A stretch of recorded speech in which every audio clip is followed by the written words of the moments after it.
नमस्कार मित्रांनो, तुमच्या सगळ्यांसाठीच एक अत्यंत खुश खबर आहे. विद्यार्थी मित्रांनो, आज तुम्हाला सगळ्यांना एक विशेष जाहिरात पाहायला भेटते. अर्थातच ती जिल्हा न्यायालयांच्या संदर्भात 3 पदांसाठी ही जाहिरात संपूर्ण महाराष्ट्रातल्या जिल्हा न्यायालयांच्या ठिकाणी आपल्याला पाहायला भेटते. या व्हिडिओमध्ये आपण जी 3 पदे आहेत, त्यांच्या जागा, त्यांच्यासाठी परीक्षेचे टप्पे कोणते आहेत, त्यासाठीच परीक्षा कशा स्वरूपात होणार आहेत, या सगळ्या संदर्भावर माहिती बघणार आहोत.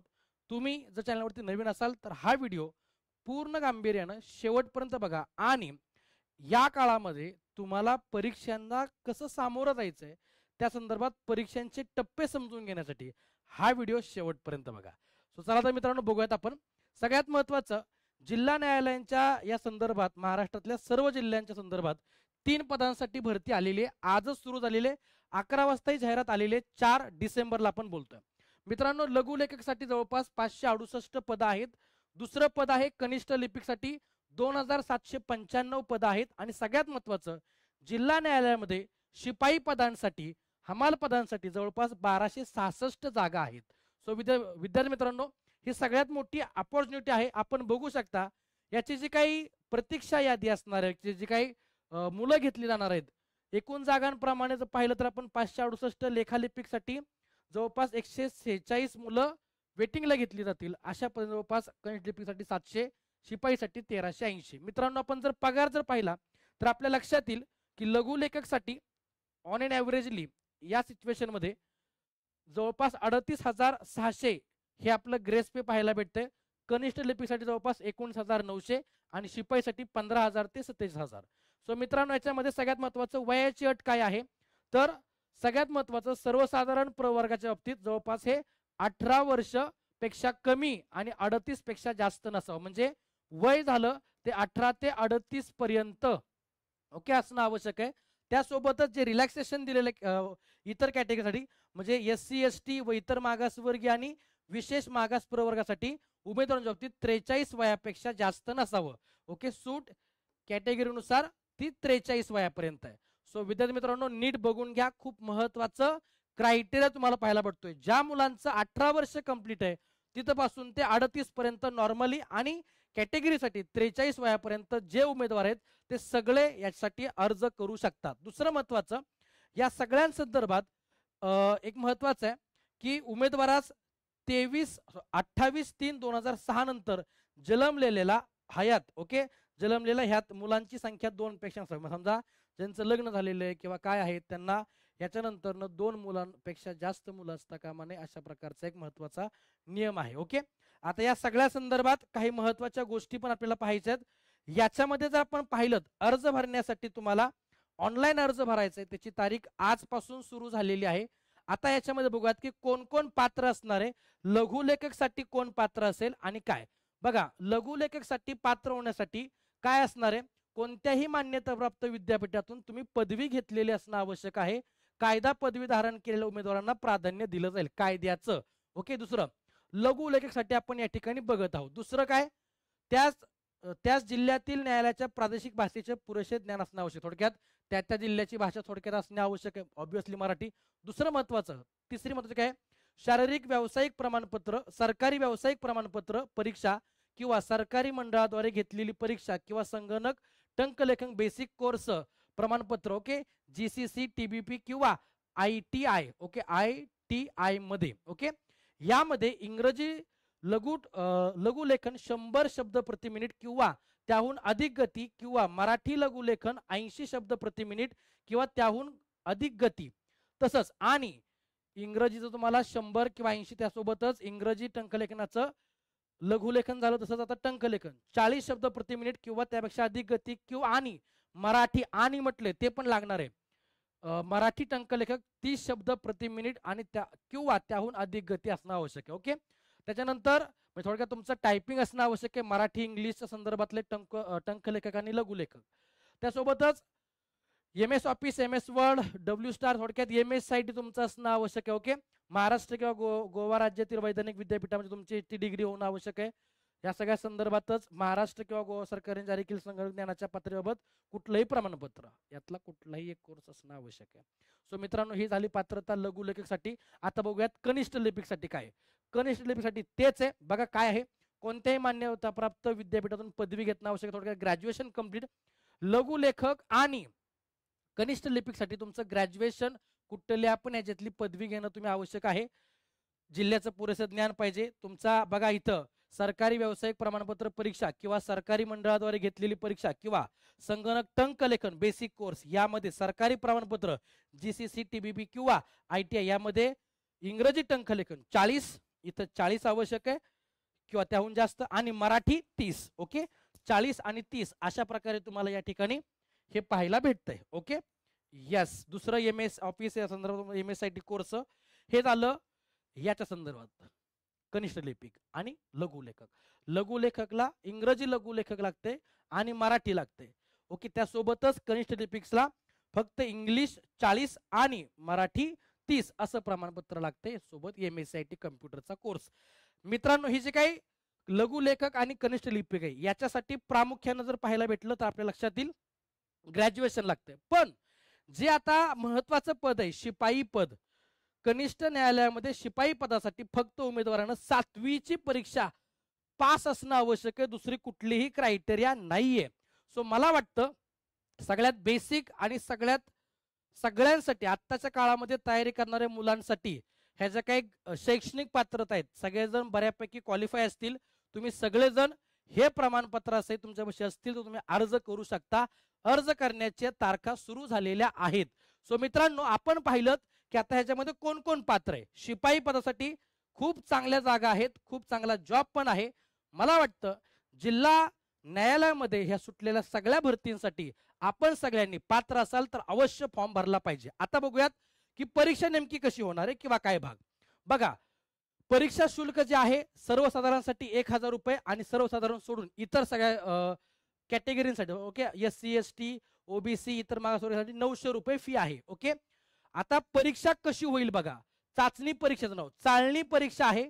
एक चाळणी परीक्षा लघुलेखकसाठी नाहीये. ओके, कनिष्ठ लिपिकसाठी 40 गुणांची होणार आहे आणि शिपाईसाठी 30 गुणांची होणार आहे.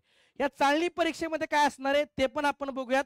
कुठले कुठले विषय आहेत, काय काय प्रश्न. बघा, लघुलेखकासाठी इंग्रजी टंकलेखन चाचणी लघुलेखकसाठी 20 मार्काला, कनिष्ठ लिपिकला नाही, शिपाईसाठी नाही. मराठी लघुलेखक चाचणी ही लघुलेखक छपासाठी 20 मार्काला आहे, कनिष्ठ लिपिकला नाही, शिपाईला नाही. इंग्रजी टंकलेखन लघुलेखकसाठी 20 मार्काला, कनिष्ठ लिपिकसाठी 20 मार्काला, शिपाईला नाही. शिपाईला फक्त चाळणी परीक्षा आहे. चाळणी परीक्षा कशी होणार आहे ते पण डिस्कस करेल. त्यासोबतच मराठी टंकलेखनाचं लघुलेखकला 20, कनिष्ठ लिपिकला 20. मित्रांनो, सगळ्यात बेसिक आहे. या सगळ्या तुमच्या चाचणी होणार आणि मगच तुमचं सगळं कामकाज परीक्षेमध्ये ठरणार आहे. त्यानंतर एक सगळ्यात महत्वाचं स्वच्छता आणि चापल्या त्या चाचणी लघुलेखकसाठी नाही, कनिष्ठ लिपिकसाठी नाही. ही फक्त स्वच्छता आणि चापल्या त्या चाचणी ही फक्त शिपाई पदासाठी आहे. ती 10 मार्काला. म्हणजे स्वच्छता चापल्या त्या म्हणजे काय, थोडक्यात तिथे गेलं तुम्हाला एक टास्क. ही तुम्ही पहिली परीक्षा चाळणी परीक्षा पास झालात की मग तुम्हाला याच्यासाठी बोलवणार. आणि महत्वाचं तिसरा टप्पा जो आहे तो म्हणजे मुलाखतीचा आहे. मित्रांनो, 3 टप्पे पाहायला भेटतात. मुलाखत सगळ्यांसाठीच आहे. याच्यामध्येच पहिली चाळणी परीक्षा फक्त लघुलेखक पदासाठी नाहीये. चाळणी परीक्षा कनिष्ठ लिपिक आणि शिपाई पदासाठी आहे. कनिष्ठ लिपिकला 40 मार्काला आहे, शिपाईसाठी 30 मार्काला आहे. त्याच्यानंतर स्वच्छता जे काय चापल्या चाचणी आहेत ती फक्त शिपाई पदासाठी आहे. मुलाखत सगळ्यांसाठी आहे. मुलाखती लघुलेखकासाठी 20 मार्काला, कनिष्ठ लिपिकसाठी 20 मार्काला, शिपाईसाठी 10 मार्काला. आता एकूण परीक्षा होणार किती मार्कांची? लघुलेखकासाठी 100 मार्क, कनिष्ठ लिपिकसाठी 100 मार्क आणि शिपाईसाठी फक्त 50 मार्काचं. मित्रांनो, सगळ्यात महत्वाची गोष्ट आहे काय, एक चाळणी परीक्षा, एक स्वच्छता चाचणी आणि एक मुलाखत 50 मार्कामध्ये तुम्हाला जिल्हा न्यायालयामध्ये शिपाई पदासाठी होता येते. तेही परमनंट. महत्वाचं मित्रांनो लक्षात घ्या, अशा प्रकारचा जॉब 7वी पास मुलांसाठी, कनिष्ठ लिपिकसाठी 40 गुणांची परीक्षा, नंतर हे तुमचे चाचणी इंग्रजी आणि मराठी त्या 2 चाचणी, मुलाखत आणि 100 मार्क तुमचं कॅल्क्युलेशन. आता मित्रांनो, उच्च न्यायालयाने लघुलेखक ओके पदासाठी चाळणी परीक्षा घेण्याचा अधिकार ओके प्राप्त झालेल्या अर्जांच्या संख्येनुसार राखून ठेवलेला आहे. किती अर्ज येत आहेत याच्यावरती चाळणी परीक्षा होण्याचा भाग फक्त लघुलेखक पदासाठीच आहे. आता बघा, आता ही चाळणी परीक्षा जी आहे ती कशा प्रकारची होणार, त्याला कुठले कुठले प्रश्न असणार आहेत, काय आहेत बघा. इतिहास, नागरिकशास्त्र, विज्ञान, भूगोल, क्रीडा, साहित्य, व्याकरण, चालू घडामोडीच्या ज्ञानासहित सामान्य ज्ञानाच्या चाचणीसाठी कनिष्ठ लिपिक आणि शिपाई हमाल यांच्यासाठी चालणी परीक्षा खालील प्रमाणे घेतली जाईल. कनिष्ठ लिपिकसाठी एकूण गुण 40, 40 बहुपर्यायी वस्तुनिष्ठ प्रकारचे प्रश्न इंग्रजी व मराठी भाषेतील असतील. 40 प्रश्न 40 मार्काला कनिष्ठ लिपिकला. नंतर शिपाईसाठी 30 प्रश्न 30 मार्काला. कनिष्ठ लिपिक पदाच्या चालणी परीक्षेमध्ये संगणक ज्ञानावर प्रश्नांचाही समावेश असेल. कनिष्ठ लिपिकला संगणक देखील असेल. मित्रांनो, संपूर्ण पेपर हा सामान्य ज्ञानावरती असणारा डिपेंड आहे.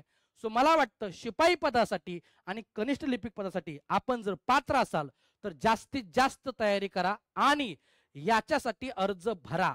सगळ्यात महत्वाचं माझं असं म्हणणं आहे की आत्ताच्या काळामध्ये एक नोकरी लागणं खूप गरजेचं आहे, बरोबर. आणि तुम्ही जर अभ्यास करताय तर या परीक्षांना अजिबात मागं पडू नका.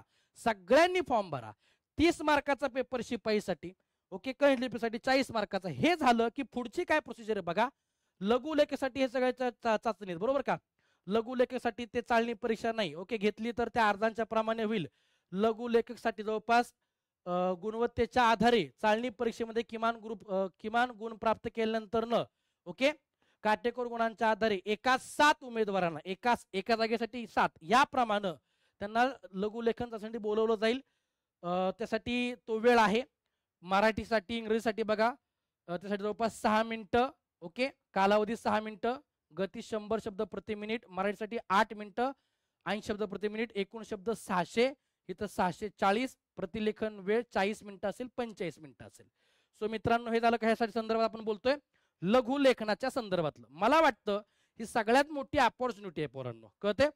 आता त्यानंतर ज्या उमेदवारांना मराठी टंकलेखन बघा चाचणीमध्ये किमान गुण मिळतील त्यांनाच इंग्रजी टंकलेखन चाचणी बसता येईल. अजून एक, लघुलेखन चाचणीमध्ये किमान गुण प्राप्त केल्यानंतर उमेदवाराला 10 मिनिटात टंकलिखित करावयाच्या 300 शब्दांच्या 20 गुणांच्या मराठी टंकलेखन परीक्षेला उपस्थित राहावं लागेल. नंतर चौथं महत्वाचं, इंग्रजी टंकलेखन चाचणी 20 गुणांची असेल, त्यात 400 शब्दांचा समावेश असेल. जे उमेदवार संगणकावरती 10 मिनिटाच्या आत, ओके, गती 40 शब्द प्रति मिनिट टंकलित करायचे आहेत. जे उमेदवार इंग्रजी टंकलेखनामध्ये किमान गुण मिळवतील त्यांनाच मुलाखतीला बोलवलं जाईल. हे लघुलेखक पदासाठीच आहे. प्रत्येक परीक्षा घेतल्यानंतर पुढील चाचणीसाठी पात्र उमेदवारांची यादी जिल्हा न्यायालयांच्या सूचना फलकावर किंवा संबंधित जिल्हा न्यायालय व उच्च न्यायालयाच्या अधिकृत संकेतस्थळावर प्रदर्शित केली जाईल. चालणी परीक्षा घेतल्यास लघुलेखा संदर्भात अजून ते डिक्लेअर नाहीये, किती अर्ज आहेत याच्यावरती डिपेंड. चालणी परीक्षा जर घेतल्यास इंग्रजी लघुलेखक चाचणी, मराठी लघुलेखन चाचणी, मराठी टंकलेखन चाचणी आणि इंग्रजी टंकलेखन चाचणीमध्ये मिळालेल्या एकूण गुणांच्या आधारे काटेकोर गुणवत्तेच्या आधारे जाहिरातीमध्ये नमूद केलेल्या पदांच्या 3 पट उमेदवारांना मुलाखतीला बोलवलं जाईल. याच्यातनं गाळून पुढं 3 पट, एकाच 3 या पद्धतीने पुढे बोलवलं जाईल. अशा प्रकारे त्यांना मुलाखतीत तुमचे एकूण गुण ट्राय करून लघुलेखकसाठी 100 मार्काचं तुमचं ऍव्हरेज काढलं जाईल आणि जसं गुण जागानुसार आपलं मेरिट लागणार. पुढचं महत्वाचं, कनिष्ठ लिपिक पदासाठी काय असणार आहे. चालणी परीक्षा झाली 40 मार्कांची, त्याच्यात तुम्हाला बोलवलं जाईल एका 7 प्रमाणे. बघा काय आहे. चालणी परीक्षेमध्ये किमान गुण मिळवल्यानंतर काटेकोर गुणवत्तेच्या आधारे जाहिरातीमध्ये नमूद केलेल्या पदांच्या 7 पट उमेदवारांना 10 मिनिटात 30 शब्द प्रति मिनिट टंकलिखित करावयाच्या 300 शब्दांच्या 20 गुणांची मराठी टंकलेखन चाचणीमध्ये बोलवलं जाईल. एका 7 गुणोत्तराच्या राखण्यासाठी संक्षिप्त यादी केलेल्या शेवटच्या उमेदवारांनी मिळवला. थोडक्यात शेवटच्याला जितके गुण असतील त्या पद्धतीनं शेवटचा घटक मुलगा बोलवला जाईल पुढच्यासाठी. आता पुढची स्टेप काय बघा. मराठी टंकलेखन चाचणीमध्ये किमान गुण भेटले तरच इंग्रजी टंकलेखनला बोलवलं जाईल. इंग्रजी टंकलेखन चाचणीमध्ये 20 गुणांची असेल, ज्यात 400 शब्दांचा समावेश. संगणकावर 10 मिनिटाच्या आत टंकलिखित करायचे आहेत, ओके. जे उमेदवार इंग्रजी टंकलेखन चाचणीमध्ये किमान गुण मिळवतील त्यांनाच मुलाखतीला बोलवलं जाईल. हे आपण कनिष्ठ लिपिकाच्या बाबतीत बघतोय. पुढचं, प्रत्येक परीक्षेत तेच सगळं, ओके. आणि 3 पट एकाच 3 प्रमाणे घेतलं जाईल. सो मित्रांनो, जे कनिष्ठला आहे तेच लघुलेखकला आहे. ही सगळ्यात मोठी अपॉर्च्युनिटी आहे. आता बघूयात ज्याचं सगळ्यात जास्त मला आकर्षण वाटतं की तुम्ही सगळ्यांनी जे मुलं आता पोलीस भरती, सरळ सेवा सगळ्या परीक्षेची तयारी करतायत, तुमच्यासाठी सगळ्यात महत्वाची अपॉर्च्युनिटी म्हणजे शिपाई हे पद. जिल्हा न्यायालयामध्ये शिपाई पद हे जे आहे, चालणी परीक्षा आपली 30 गुणांची, ज्याच्यामध्ये इतिहास आहे, भूगोल आहे, पंचायत राज आहे, विज्ञान आहे, चालू घडामोडी, क्रीडा, साहित्य, सगळा जीएसचा पेपर, 30 प्रश्न 30 मार्कांचा. आता सगळ्यात महत्वाचं इकडे बघा, या सगळ्यांसाठी तुम्हाला हा जो पेपर झाला याच्यामध्ये काय असणार आहे बघा. चालणी परीक्षेमध्ये किमान गुण मिळवलेल्या शिपाई पदाबद्दल बोलतोय. मिळवल्यानंतर काटेकोर गुणवत्तेच्या आधारे जाहिरातीमध्ये नमूद केलेल्या उमेदवारांना एका 7 पट उमेदवारांना स्वच्छता आणि चापल्यात्या चाचणीसाठी बोलवले जाईल, एका 7 प्रमाणे. ओके. पुढचं, जे उमेदवार स्वच्छता आणि चापल्यात्या चाचणीसाठी किमान गुण मिळवतील त्यांना मुलाखतीसाठी पात्र धरलं जाईल. स्वच्छतेसाठी आपल्याला 10 मार्क आहेत आणि मुलाखतीला 10 मार्क आहेत. 50 मार्कांमध्ये आपला कार्यक्रम ओके आहे. ओके. सो हे खूप चांगली अपॉर्च्युनिटी आहे. मला वाटतं तुम्ही सगळ्यांनी अभ्यास केला पाहिजे, कारण या परीक्षा पटकन होणार आहेत. पुढचं महत्वाचं, चालणी परीक्षा स्वच्छता चापल्या चाचणीमध्ये एकूण गुणांचे म्हणजे थोडक्यात 30 मार्क चालणी परीक्षेचे, 10 मार्क स्वच्छता चाचणीचे, हे 40 मार्कांच्या नुसार तुमचं गुणवत्ता यादी लागेल. त्याच्यात 3 पट जागेंच्या एकाच 3 प्रमाणे तुमचं पुढचं मुलाखतीला बोलवलं जाईल. प्रत्येक परीक्षा उत्तीर्ण होण्याचे निकष बघा काय आहेत. लघुलेखक, कनिष्ठ लेखक, शिपाई पदाच्या चालणी परीक्षा, लघुलेखन चाचणी, टंकलेखन चाचणी, स्वच्छता आणि चापल्यात्या चाचणी आणि मुलाखतीसाठी सामान्य प्रवर्गासाठी 35% गुण असतील, पाहिजेतच 35%. ओके. आणि शासनाने निर्दिष्ट केलेल्या SC ST इतर प्रवर्गासाठी 5 गुणांची अधिक शोधून थोडक्यात 40% गुण इतरांसाठी. ओके. ओपन मधून ज्यांचे फॉर्म येतील त्यांना 35%, कॅटेगरीच्या अनुषंगाने 5%, थोडक्यात 40% गुण पडणं आवश्यक आहे. समजतंय मी काय बोलतोय. आणि मग याच्यानंतर सगळ्यांसाठी सामायिक सूचना, सगळ्यात मोठं पद आलेलं आहे. सो मित्रांनो, अधिकचा वेळ न वाया घालवता हे अर्ज भरण्यासाठी तुम्ही तयार राहा. डॉक्युमेंट्स तुम्हाला सांगतो काय काय बघा, समजून घ्या नीट. अर्ज भरण्याची ऑनलाईन लिंक इथं आपल्या इथं दिलेली आहे. ओके. bombay.highcourt.nic.in वरती 4 डिसेंबर म्हणजे आजच हा व्हिडिओ तुमच्यापर्यंत पोहोचतोय. 4 पासून ते 18-12 पर्यंत, थोडक्यात 18 डिसेंबर पर्यंत हे तुम्हाला फॉर्म भरता येतील. शेवटच्या क्षणाची घाई टाळण्यासाठी उमेदवारांना सल्ला देण्यात येतो की उमेदवारांनी पुरेशा वेळाभावी आपला अर्ज भरावा. दुसरं महत्वाचं काय बघा, ऑनलाईन अर्ज भरण्यास सुरुवात करण्यापूर्वी उमेदवाराकडे ज्यावर पत्रव्यवहार केला जाईल असा त्याचा तिचा वैध अचूक मेल ID, पत्ता, मोबाईल नंबर धारण करणं आवश्यक आहे. तसेच पासपोर्ट साईज फोटो, तो 80 KB ते 100 KB पर्यंत GPG फॉर्मॅटमध्ये. आता हे सगळं जे आहे ते 18 तारखेपर्यंत तुम्हाला फॉर्म भरायचे आहेत. मला वाटतं ही सगळ्यात मोठी ऍडव्हर्टाईज आपल्याला या वर्षातली पाहायला भेटते. ओके. पुढचं महत्वाचं बघा काय, ऑनलाईन अर्ज भरताना उमेदवारांनी घ्यायची नोंद. नगर दिवाणी सत्र न्यायालय मुंबई आणि लघु विवाद न्यायालय मुंबई यांच्या आस्थापनेवर 4th श्रेणी संवर्गात हमाल हे पद आणि शिपाई हे पद नाही, तर सर्व आस्थापनेवर 4th श्रेणीमध्ये शिपाई पद आहे, हमाल पद नाही. शिपाई हे पद आहे याचा नोंद घ्या. ओके. जर एखाद्या उमेदवाराने शिपाई व हमाल या पदासाठी अर्ज केला आणि नगर दिवाणी व सत्र न्यायालय मुंबई व लघु विवाद न्यायालय मुंबई यांच्या निवड करायचा निर्णय पर्याय दिला तर तिचा अर्ज हमाल या पदासाठी विचारात घेतला जाईल, शिपाई पदासाठी नाही. हे जरा थोडंसं समजून घ्या. ओके. सगळ्यात महत्वाचं यासोबतच ज्या काही आता महत्वाच्या कागदपत्रांच्या संदर्भातल्या यादी आहेत बघा. मुलाखतीला बोलवल्यानंतर जे सगळं तुमचं झालं, मुलाखतीच्या वेळी प्रमाणपत्राचे संक्षिप्त म्हणजे तुम्हाला डॉक्युमेंट्स मुलाखतीच्या वेळी लागणार आहेत. ओके. आता काय काय डॉक्युमेंट बघा, जन्मतारखेचा दाखला, त्याच्यामध्ये काय शाळा सोडल्याचा दाखला, जन्माचा दाखला किंवा माध्यमिक शाळा प्रमाणपत्र. ओके. म्हणजे तुमचं जन्माचा दाखला असेल तर तो, शाळा सोडल्याचा दाखला या संदर्भात तुम्ही बघू शकता. आणि तिसरं महत्वाचं काय, बोर्ड सर्टिफिकेट 12वीचं किंवा 10वीचं या संदर्भात. दुसरं महत्वाचं आहे, तुम्ही जे काही शिक्षण झाले तुमचं 10वी झाले, 12वी झाले, ग्रॅज्युएशन झाले, 7वी झाले, 5 झाले, ते तुमचं सर्टिफिकेट. ओके. त्याचं प्रमाणपत्र बोर्ड सर्टिफिकेट 10वी संदर्भातलं असेल, त्या इतर बाबींच्या बाबतीतलं सगळ्यात महत्वाचं जे काय असेल ते गुणपत्रिका सगळं. 2 सन्मान्य व्यक्तींनी दिलेली चारित्र्य प्रमाणपत्र, त्यांचे नाव ते सगळं ते आहेच, प्रत्येक वेळी राहतच ते. ओके. अनुभव प्रमाणपत्र तुमचं काय असेल तर आता ना हरकत प्रमाणपत्र उमेदवार आपण त्यावेळी पण चर्चा करूयात, काय हरकत नाही. दुसरं महत्वाचं, ऑनलाईन अर्ज भरल्यानंतर तुम्हाला याच्यामध्ये तुमची प्रिंट घेणं गरजेचं आहे, ते जवळ ठेवणं गरजेचं आहे. बरेचशी मुलं ती ठेवत नाही. दुसरं महत्वाचं, शिपाई व हमाल पदासाठी इयत्ता 7वीचे गुण हे महत्वाचं मला वाटतं. ओके.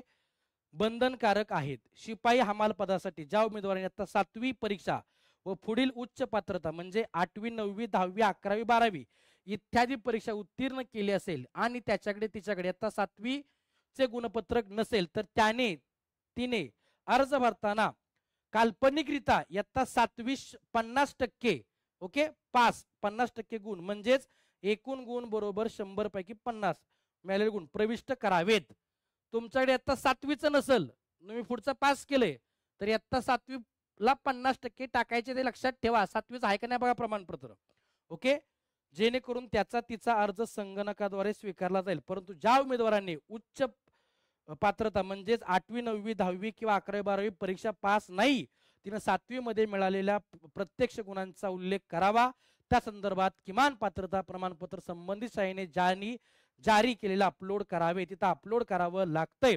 अर्ज केलेल्या पदासाठी किमान पात्रतेचा तपशील जोपर्यंत उमेदवार प्रविष्ट करत नाही तोपर्यंत ऑनलाईन अर्ज पोस्ट ड्रॉप बॉक्स मध्ये पोस्टचा पर्याय दिसणार नाही. शिपाई हमाल पदासाठी किमान पात्रता 7वी आहे. या पदासाठी अर्ज करणाऱ्या उमेदवारांना इयत्ता 7वीच्या गुणांचा उल्लेख करणं बंधनकारक आहे. कळलं? लघु लेखक आणि कनिष्ठ लेखकासाठी पदांसाठी किमान पात्रता पदवी असणं आवश्यक आहे.